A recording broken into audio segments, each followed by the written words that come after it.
All right, I'm joined by Eric Kabler. He's a financial advisor in Johnstown, Pennsylvania. He's been doing this for, I don't know, what, 30 plus years since the dawn Yep. of time. I don't know, but Eric's uh, business owner. He's worked for 30 plus years, but he's also had his own practice for much of that time there. But currently, Eric owns and operates Kabler Financial Group and Christ-centered investing. So. Um, why don't you give us a little bit of background, Eric, and I'm sure I'll chime in. We're good Sure. friends, so whoever's watching this, Sure. Eric's a close friend. So, Yeah, but just so sort of by way of introduction, if I can, will, I'm like every other financial advisor out there where I'm helping people plan for retirement, helping them maximize their Social Security, helping them reduce their federal income taxes, work with folks like Colt with estate planning, wills, trust, those type of things.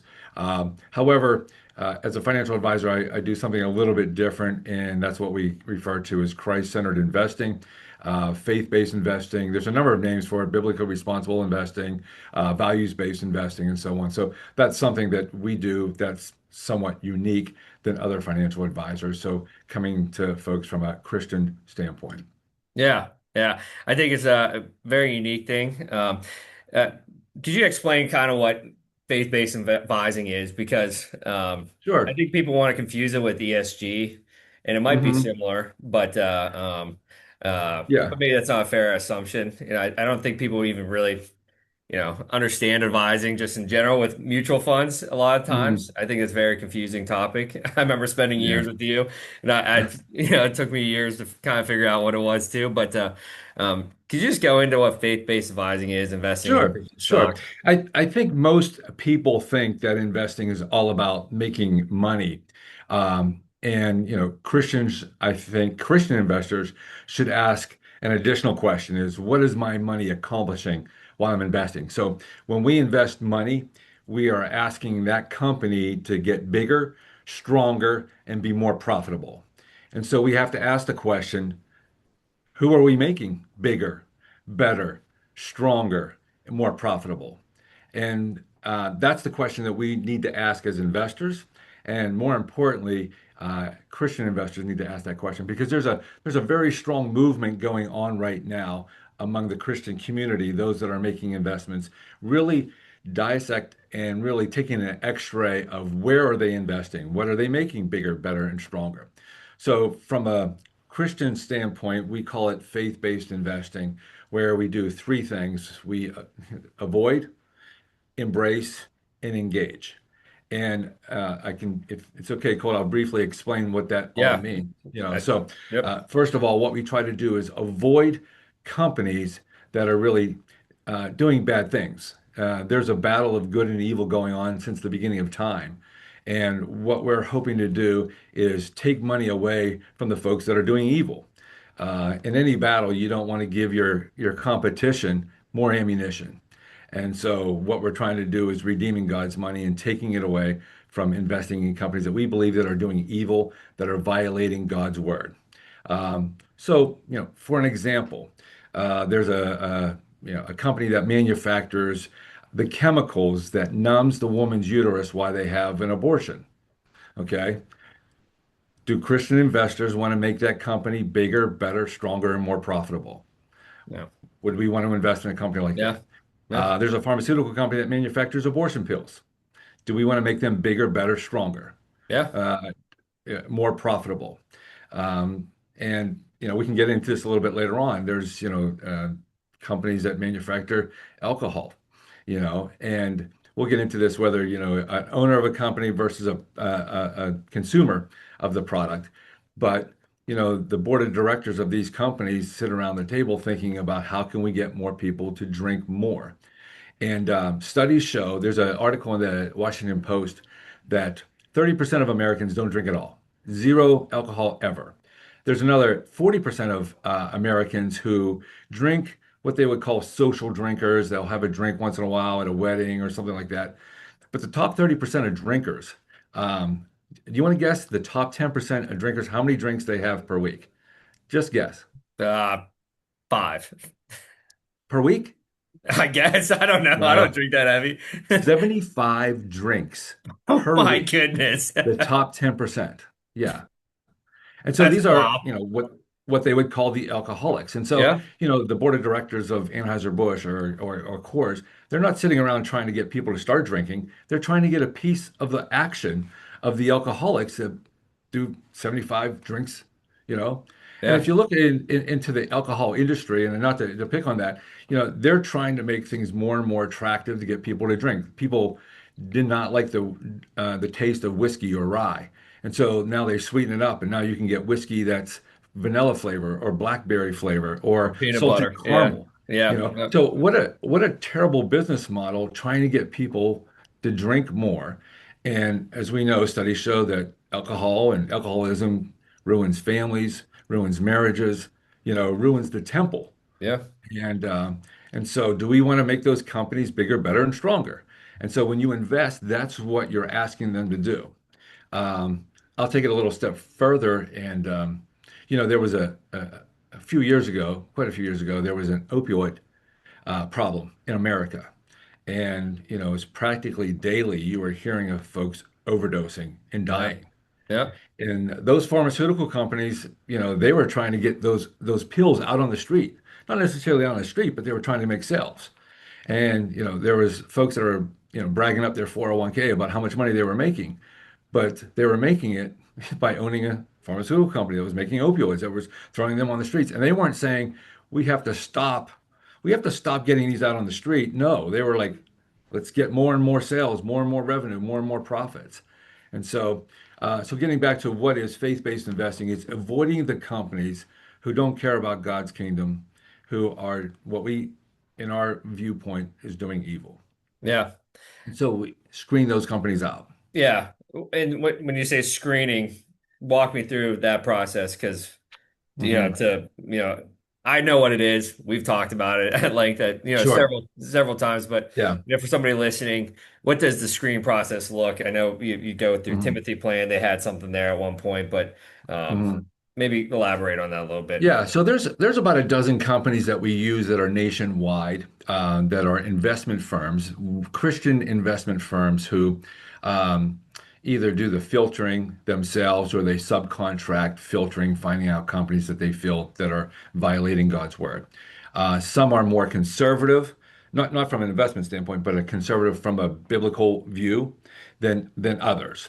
And everybody has their different way of filtering. So, for example, there's a company out of Goshen, Indiana, who sort of has a roots from a Mennonite background. And Mennonites are pacifist. And so those are folks that are against war. And so when they do their filtering, they screen out defense contractors because they don't want to be investing, making Yeah. defense contractors bigger, better, stronger. Um, but meanwhile, I have a Baptist company down in Dallas, Texas. They don't screen so they'll invest in defense contractors. Yeah. Yeah. Yeah. There's a Catholic mutual fund company called Alva Maria out there. Most firms screen out companies that profit from alcohol. Alva Maria is a fund that does not screen for that. So there's different tastes out there and different fund companies that filter. But we actually have four different companies that we subcontract for, and they actually do the X-ray of the various companies to determine whether or not they're violating God's principles or not. Yeah. Um, you mentioned about the Timothy plan. They're very conservative. And so they I just use an example as Amazon. Amazon is a huge, huge contributor to pro-choice organizations. And so they would screen them out because again, if you want to make them more profitable, they're going to give more money to pro-choice organizations. So they would not invest in companies like Amazon.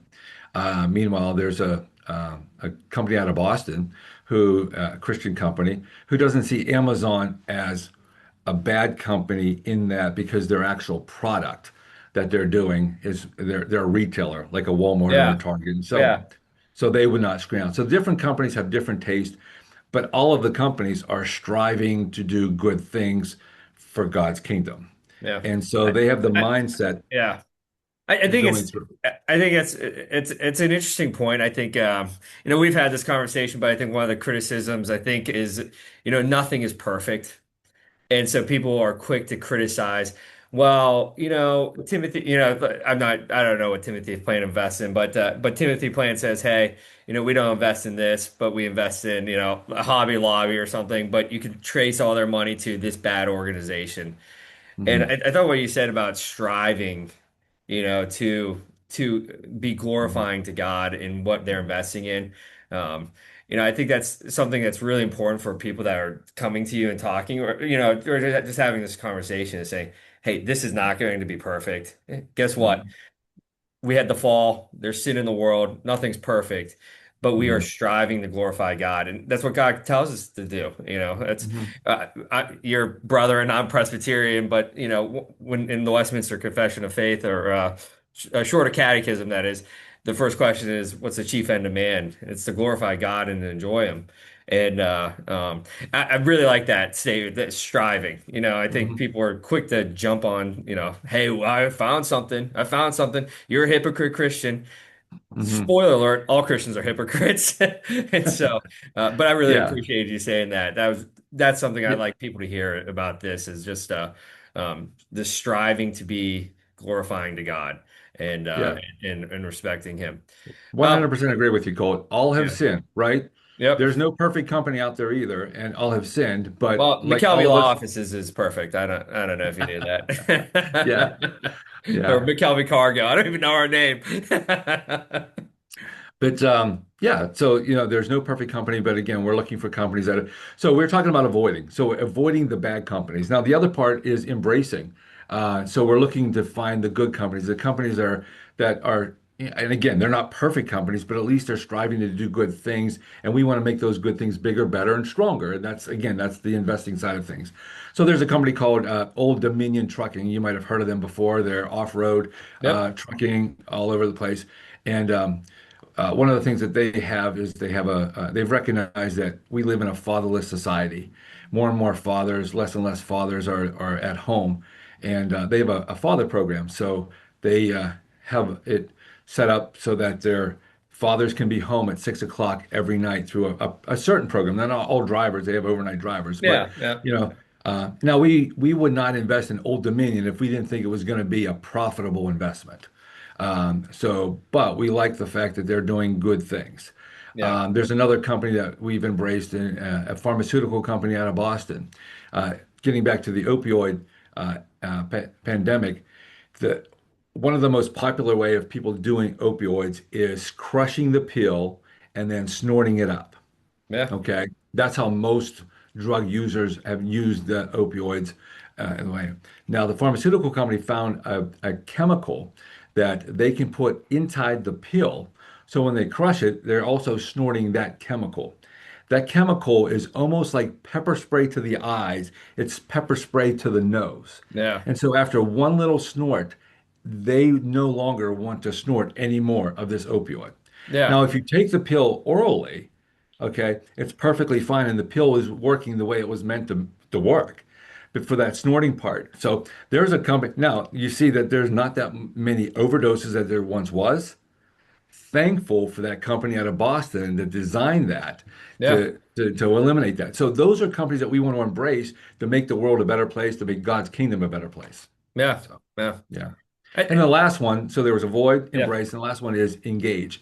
And that's where our shareholders, they own shares of stock. And when you own shares of stock, you're an owner and you have a say-so. So our folks go and lobby to various, company shareholder meetings, and we try to embrace, or I'm sorry, to engage ideas to make them a better company. Not better just as far as profitable, but also a better company that's more a good and to bring honor to God. So one example, Marriott Hotels, really, a good investment. They're not really a sinful type of a company. However, what they were doing is offering pornography in Yeah. their hotel rooms as pay-per-view. And so our folks went there and lobbied a number of times and trying to persuade the board of directors to no longer offer pornography as a pay-per-view option, with their other movies and Disney movies or whatever else they have to offer. Yeah. Uh, Seems like a so weird disconnect to have that. And hey, Pocahontas or, yeah, right. Lion Yeah. King. But the good news is Marriott Hotel no longer offers pornography inside their hotel rooms. And so these are, when you get back to Christ-centered investing, it's just not avoiding the bad companies and trying to invest in the Chick-fil-A's of the world, Yeah. but it's also contacting a lot of these companies to make them a better world. But the bottom line is what you said earlier, Colt, is it's all about honoring God with your finances. Everything that we have is 100% God's, and we are called to be good Yep. stewards with that. And, if we were investing in an abortion clinic, I don't know that God would say that's, Yep. Yeah. good. He gives us these gifts and it's like our Mhm, kids. They're gifts mhm. from God and Yeah. calls us to be good stewards of them. One of the things I find interesting about the faith-based investing, you know, I, I'm again, denominational differences, doctrinal differences. I might not be as passionate about, no, I don't care as much about alcohol, that type of stuff, or war. I'm not a pacifist, but one of the things I really like about this, though, is creating this Christian community where you're working with other Christians, where you're building up other Christian businesses, and they're in turn building you up as well. I think if you look at the Jewish community or the Muslim community, the Mormons, I think the Mormons are a big example. That they've created a network within themselves where they're supporting each other in those denominations, religions, and essentially creating their own economic system. And I think this faith-based investing is a great avenue to really create a Christian community with evangelicals. You're Brethren, I'm Presbyterian, but that doesn't mean we have to be at odds with each other in building each other up for the kingdom. And I think, being allowed to invest in these Christian organizations and creating this Christian economic system is a really beneficial thing. I think it really helps strengthen the kingdom. You talked about Old Dominion. I think the nuclear family is such an important thing. Having a dad present in the home, having a great wife, mom, taking care of the kids is really an important thing to developing competent children, God-fearing children in this culture. So I think the faith-based investing is such a big tool for that, is where it allows other Christians to help other Christian businesses and still benefit from it, that type of thing. So I think that's really exciting with that. Can I ask you some tough questions about this, though? Well, let me just comment about that just a little bit if I could. So, you mentioned about me being in the business for 30 plus years. And really, about 4 or 5 years ago, I had what I call my Saul Paul conversion. And that's when I came across faith-based investing and also an organization called Kingdom Advisors. And your folks that are listening can Google them and look them up. Kingdom Advisors. It's an organization out of Atlanta, Georgia, where there's now just a couple of weeks ago, we had our 2,000 person part of the group. They're called Certified Kingdom Advisors, so they're CKAs.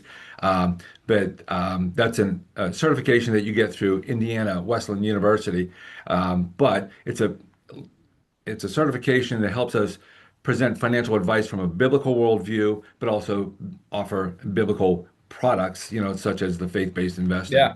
But this is, I looked up to the heavens at that time and said, God, why did you allow me to be in this business for 25 years? And I never really understood what faith-based investing was. And that kind of converted me into really make this, 100% part of my practice. But getting back to what you were saying, um, there's a new twist now, I think, in my perspective, because knowing that this is to honor God, before I would be competing against another financial advisor, and I would want to win that business because I wanted the accounts and so on. But now my perspective is not necessarily competing. I would say to people, listen, if you don't have a person, I would be happy to be your person.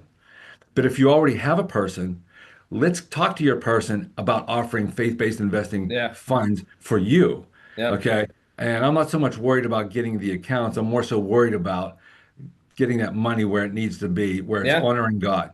Yep. So that client can stand before our Lord and Savior someday and say, yeah, I was well done, good and Yeah. faithful servant. Yep. Yep. So, Yeah, uh, we're all going to be accountable for our actions. I sit there and think about that daily. Well, maybe not daily, which is the problem. I should think about it daily, but um, mhm, yeah, no, that's exciting. It's I think it's just a great opportunity to build up a Christian economic, community where I yeah, think is very lacking and help these businesses and helping Christians develop. Yeah, I like that you're not competing with people. I think that's such a great. Everything's so adversarial in business anymore. Um, I'm a lawyer. I deal with knuckleheads all the time. That's your word, knuckleheads. And I get real tired of it because I'm not there to cut you in the throat or, stab you in the back and that type of stuff. mhm, It's just, I think we're both in very similar fields where it's helping people. And mhm, and if we get to witness and give our testimony, share the good mhm. news, and, the God's word that He gives us, and further the kingdom. That's such an important thing. That's the only important thing. Yeah. That should be our priority with everything, with our, families, with what we do in our business. He gave it to us. He can take it Mhm. all away in a heartbeat. So, but Yep. one of the questions I see off and on that is a little frustrating, and I don't know if I have a great answer for it. So I'm going to ask you: is this idea that um, uh, is it okay for Christians to be wealthy, make money, and invest? I assume you've probably got that question if somebody's saying, "Oh, well, you shouldn't be investing in the stock market there." That God doesn't tell us to do that. You think that's a fair? You think that's fair? You think that's, how would you respond to that question? I figured at some point you've got some answers to that. Yeah.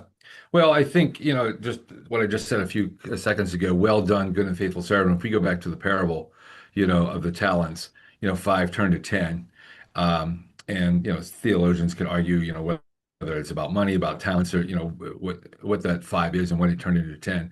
But from an investment standpoint, we would say that's good stewardship, right?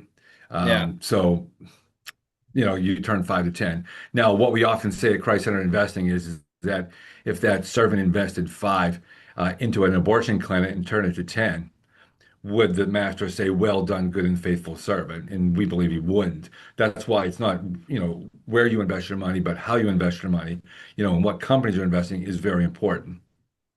But getting yeah, back to the wealth thing, obviously, God's chosen people were very wealthy folks, Solomon and David, and the list goes on and on. Uh, so I don't think there's nothing wrong with people striving to do wealth, but it goes back to Matthew 6:21. Where your treasure is, who's your master, God or money, and so that's really where the heart comes into it and being mindset. Obviously, God calls certain people to be extremely wealthy. yeah. And I think the key of that is how are you honoring God with that wealth? Yep. So, Yep. I love that answer. I probably could have, could have put it that any better. I think it's a very frustrating thing that's sometimes mhm, preached from the pulpit. It's something that I think, I went to JCS, and I think a kind to sports is you let the other team win. How dare you let the other team win? Not saying that they're all like that, but mhm, I think that was the mindset of sometimes that saw permeate. Sorry for taking shots at JCS. I love them. Don't get me wrong, but yeah. just because you're a Christian doesn't mean God doesn't give you these gifts, and that's something I always struggle with hearing. I find it very frustrating, but Mhm. Well, um, go back to it, money is influence. yep, And going back to the investing side of things with Christ and investing, where you invest your money is influencing. It could be influencing good or bad, but it's every dollar influences some way, somehow when you invest. So when you're blessed with a large amount of money, you have a large influence. And I yeah, think that's where you parlay that into how can you influence to bring honor to God, to win people to Christ, to build up his kingdom. And I yeah, think that's what it's all about. yeah, yeah. It's all we should be focused on, but Yeah. it's And it's it's just not giving it away too. I think a lot of people think that they're off the hook. They make $100,000 a year and they give 10,000 to their church and they're like, okay, I'm off the hook. I did my job. But it's more than that. It's more about, how do you invest your 401k? with your wealth, and how are you growing with your wealth, and really, what's your mindset? Are you trying to grow your wealth so that you can bring more glory to God, or are you just trying to uh, store up Yeah. for Yeah. yourselves treasures on earth? So, Yeah. mhm, It's always uh, just for people listening, Eric and I have spent a lot of time together. If you ever sit in a meeting with me, mhm. there's 100% chance you're hearing something Eric has taught me to say. He's very good at what he does, almost too good at what he does. It's but Yeah, uh, when clients come in and talk about what we're doing with our wealth, what we're advising them to do, it's really important to keep that mindset of, hey, we're doing this to glorify God. This is for God, and Eric does a great job of that. And so it's always enjoyable to sit with you and hear you yeah. hear you And talk your likewise, thoughts. I mean, I enjoy the tag team between the two of us, and you always keep it real, and you bring reality to there, and good sound advice, and heading people in the direction. I think sometimes people come in, first of all, they don't know how to talk to an attorney or a financial advisor. And I think between the two of us, we're able to keep it at a level where people understand what we're striving to do for them, and make it simple, and not necessarily simple where it's elementary, because you do a lot of complex strategies through trust and different things, but so that they can walk away understanding. I think a lot of times people leave their attorney and they have no idea what they just talked about, but I think that's what you're able to do. I kind of Uh, go into a fugue state. I don't even know what I'm talking about. Good, good. Uh, Yeah. Give me some more hard questions. yeah, I think another one is, you're in the business of retirement, and I'm not asking you about traditional Roth IRAs, that type of stuff. People can come see you and talk about that, but one of the topics that has come up off and on is, I've seen with clients come in is, we're going into retirement. We're going to just, spend all our money, enjoy it, that type of stuff. I've heard that from clients numerous times, that type of stuff. For me personally, I don't know if that's a biblical view to have of just, hey, let's spend our money and enjoy retirement and do whatever. Um, my stance is you go into retirement, you're transitioning from one job to another.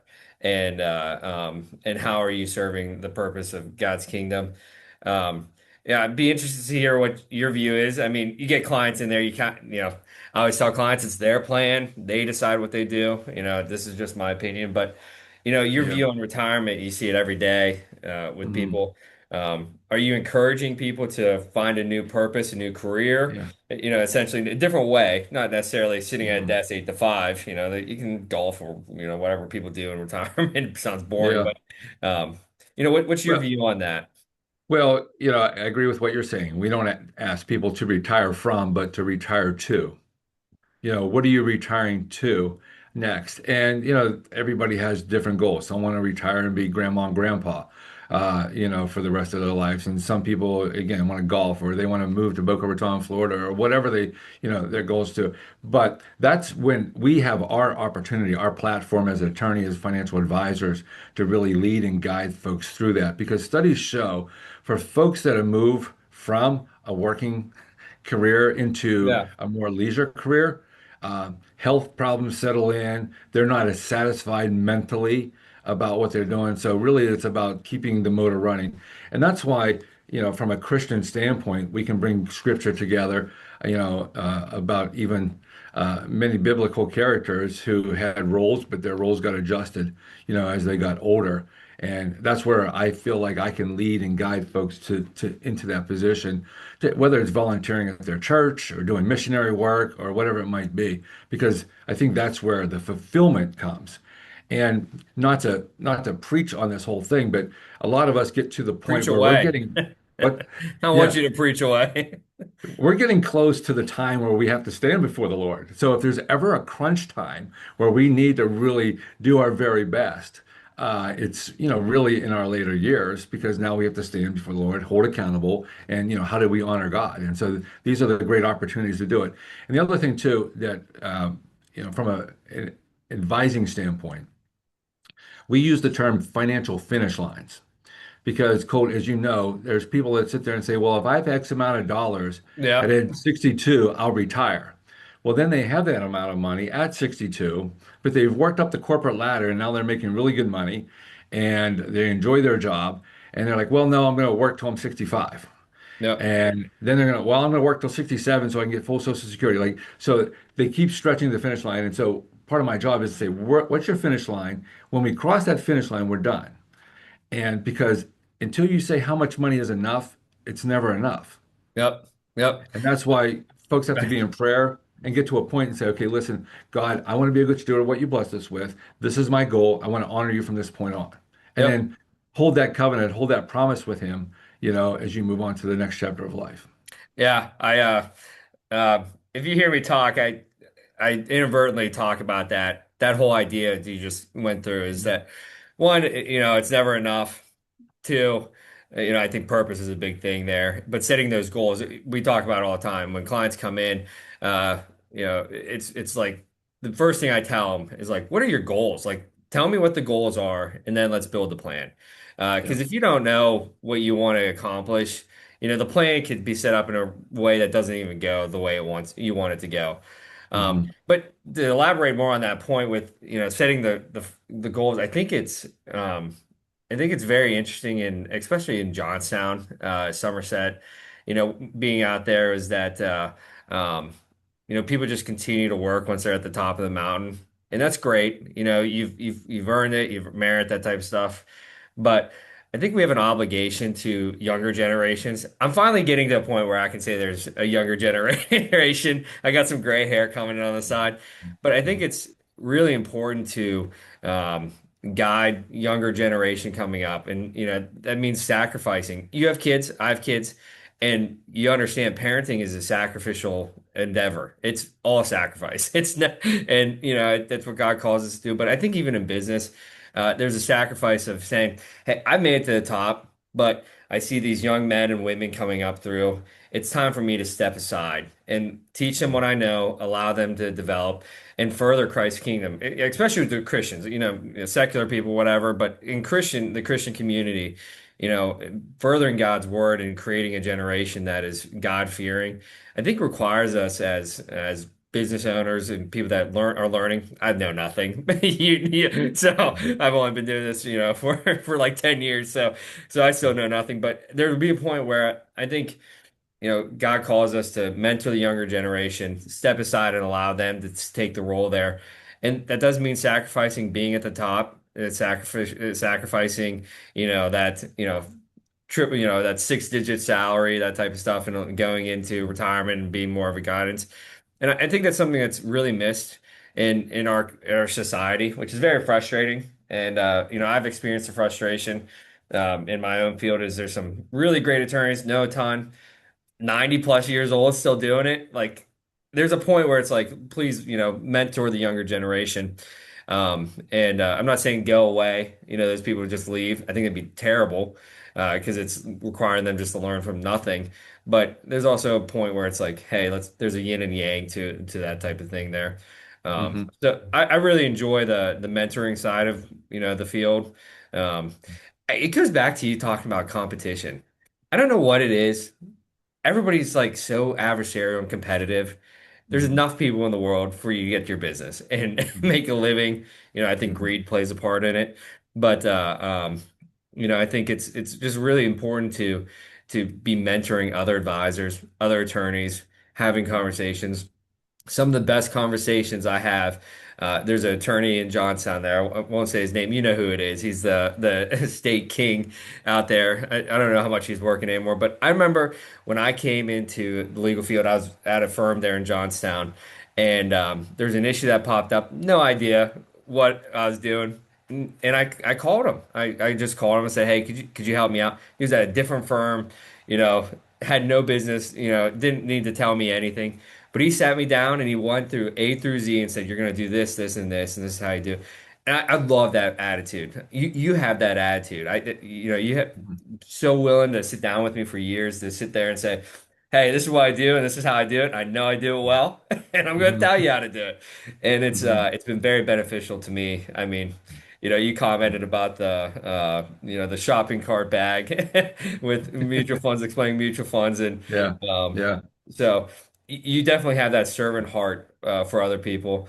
I think you do that very well. I think you're, if not the best Thank you. advisor that I've ever met. I don't like advisors too much, but Hmm. I think you do Yeah. a very good job at it. We razz you a lot and tease you, but Sure. in all Sure. honesty, I'm Eric, used to you do a great it. job at what you do. It's Yeah. fantastic. But Hmm. um, it just transition a little bit is giving, and charitable giving with Christianity and God calls us the tithe and that type of stuff. But are you emphasizing that with your clients is to Yeah, more so than ever, because I feel, um, and really I apologize, and ask for forgiveness to God for all these years because God's given me this platform, and it's kind of neat that, and you too. So we have a platform where people actually call us up and say, I want to meet with you. You think about the missionaries all over the world who are dealing with persecution. They're out in, third world countries. We're in an air-conditioned they're office, just and in God brings people to Pittsburgh? us. Yeah, right. Yeah, Uh, and yeah, so I get a voice in the midst of all of this, and typically folks want to leave everything for their kids.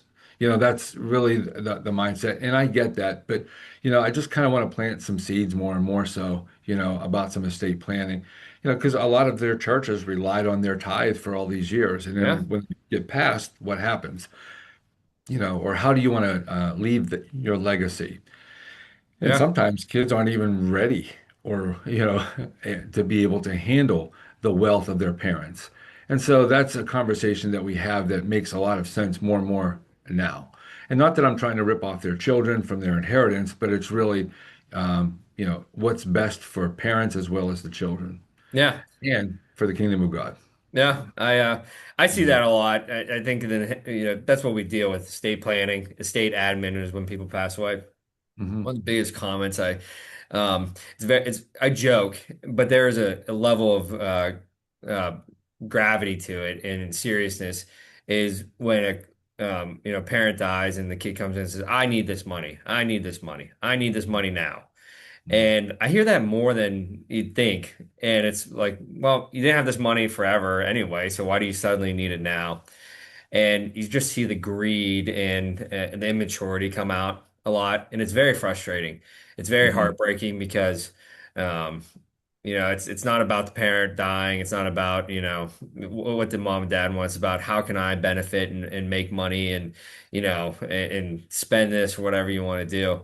And so, the clients that come in and, the clients that set up their will where they should donate everything, it's actually kind of a breath of fresh air and it's a relief Mhm. off our shoulders because it's like, well, hey, they gave it all away. That was their decision at that time. You can take it Mhm. up with them in that in paradise if you make it there. Yeah. But um, I think charitable giving is something that's sorely missed. And too often, I think greed is just playing such a part in our culture. Yeah, I think that's something that's really needs to be talked about more in the churches is this idea of greed. I think our culture breeds it. You see Mhm. these guys on YouTube, I don't know who's that. Grant something or whatever, where that you get these videos. Well, if you're not making $500,000 a month, you're a loser, And it's just like this Yeah. constant Yeah. pumping in of greed over and over and over into these, young kids' minds, but Mhm. just anybody's minds. And money really drives their actions and motivation. So I really do enjoy the charitable giving. Not to say that inheritance is very biblical. It's a very biblical thing. Sure. Who is it? Isaac, given the inheritance to Jacob and Esau. Go read. That's the way we should do it, though. That's the way you should do it too. Is if you remember that story where it's coming, you put your hand under his thigh. We should do it that way, and Yeah. have inheritances like that. So inheritance is super biblical. It's God and Timothy calls us to leave an inheritance for our kids. Mhm. But navigating how they do that's something we do too. Is one of the questions I ask people, and I know you ask it too. Is um, tell me about your kids when they're coming in for a plan or investing. Are they addicted to drugs? Are they good with money? Those types of things. And we're not trying to jip people out of their inheritance, but it's also to protect them. That's something we use Yeah. in our marketing shtick a lot is protecting our kids. And I think we have an obligation, you and I do as fathers to protect our children as long as we're able to. God mandates that. We're here to protect and work for our kids. Genesis 1 and 2 talks about that for our wives and our families. And so I think that's really important. To balance the two, charitable giving and inheritance there. So, Mhm. but uh, Yeah. yeah, yeah. So, do you ever deal with difficult clients coming in and they get mad at you, or Yeah. how do you deal with that as a Well, Christian? I think that the difficult part is really the most difficult part that I have had in my career is usually when a husband and wife come in and they're not on the same page. The husband wants to um, spend all the money in retirement. The wife wants to leave money for the kids, or the Yeah, wife wants to leave money for the church, and vice versa. And that becomes very difficult in trying to help them crystallize their goals as well as compromise on their viewpoints. Those are the most difficult people. People get upset. You know, People are human, and that's where it's at. But I think the more difficult part is really getting the two of them, and then you're almost not a marriage counselor, but you are somewhat of a counselor oh, trying you to are. work them through. You are. It's. I Yeah. mean, this is. You told me this, pretty quick on when I was with you. Is that it's not so much about the business; it's about the relationships. Hmm. And you know, if you view them as your friends, which I think you do, is one, you can't fire your friends. I remember that part, but also they're your friends, and you treat them Yeah. with love and Hmm. care. It's very and you know, I always found it. I hate when people yell. It's like you could do everything perfect. And I think it's more so in your field too. I mean, my Hmm. field, it's more when I send a bill out, people are like, "Oh, you gypped me." It's like, okay, but Yeah. I think people, with their money, it's such a sensitive topic. It's such a taboo topic, I think. And Hmm. you've always handled it with like ease and grace. I don't know internally what's going on with you, but Yeah. I've always thought, Well, you do a good job of your job, and so it's usually not really anything you've done. It's outside your control, but you always handled that well. Well, you mentioned about mentoring and everything, and I appreciate you sharing that. And right now I have four up and coming financial advisors at our firm here that I'm helping along in training and so on. But I think the key to this is really expectations versus reality. You kind of have to set the expectations with the clients. How much are they going to expect to hear from me, as well as how often do I need to see them? Expectations as far as return, risk, all that type of stuff. And I think that's kind of the key where so there's no surprises, Yeah. and that I think that has been if on the top of the list of tips for folks in any relation, even husband and wife, Yeah. parents, children, you have to really set the expectations so that Yeah. they know what's expected of them and vice versa. So Yeah. yep. Yeah. I always thought you did a great job with that. But no, Thank you. I set the expectations that, so high for my kids. Just kidding. But, Yeah. that's such an important Mhm. thing is say coming in. Again, it's something I take from you is, talking with clients is like, hey, I'm not Mhm. a wizard. This is what happens. This is where we're at, that type of stuff. So, Yeah. but, is there anything else you'd like to mention, talk about here? I think we're wrapping up, but, Yeah, I uh, think in conclusion, if we get back to the faith-based investing side of things too, I think a lot of times there's a couple myths that go on with faith-based investing. And one is the performance isn't there, or two, it costs too much to do this type of stuff. And I'll address that here real quickly, but really the bottom line is that we're trying to honor God, you know. And I often say with clients if I charged you 1% to invest in an orphanage in Honduras, or I did it for free for investing in an abortion clinic, which one's better? yeah, Well, obviously you don't mind paying the fee if you're honoring God through your investments. Or if, the abortion clinic would generate 15% return and the orphanage in Honduras is only going to generate 10%, which would you do? yeah, yeah, So yeah. yeah, I would rather do the 10. And the other analogy that I use, Cole, and I know we're trying to wrap this up here, but I You're used to good. use an analogy where in your hometown there's a steakhouse and they have really good steaks at really good prices. but the owner is an atheist, and he fights against Christmas decorations going up in the town, no manger scene into Central Park, and he's a big contributor to pro-life, pro-choice organizations. But meanwhile, there's another steakhouse that doesn't have as good as prices, as good as steak. They're closed on Sundays. Which steakhouse do you go to? Yeah. Yeah. And, 5, 10 years ago, that was a real an analogy when it comes to faith-based investing. You had to pay a little bit more. You didn't have as good as product, if you went to the Christian side of things. But today, that's no longer the case. You get good steaks and good prices at both restaurants. So now Yeah. it's a matter of who do you want to invest with. A lot of people are familiar with the Vanguard S&P 500, performance. And if you look at VOO on your phone, that will give you the performance and so on of the fund. But we use an index called the Inspire 500, and that is the index that we use from a Christian standpoint. The Yeah. symbol for that is PTL. And your Praise the listeners can Lord. look it up. Praise the Lord. Yes, exactly. So, and the PTL is 9 basis points per year expense ratio, extremely cheap, and because it's an index fund. And right now, the year-to-date return is over 13%, and the Vanguard is only flirting close to 10%. So the Yeah. PTL is even outperforming. So in conclusion is you no longer are sacrificing performance. You're no longer are dealing with higher fees. It's apples to apples now. And so now it's just a matter of choice. Do you want to invest in secular funds, companies that don't care about God's kingdom, versus the companies that are striving to do well and care about God's kingdom and trying to Yeah. build up God's kingdom? So Yeah. the choice is that simple, and going forward.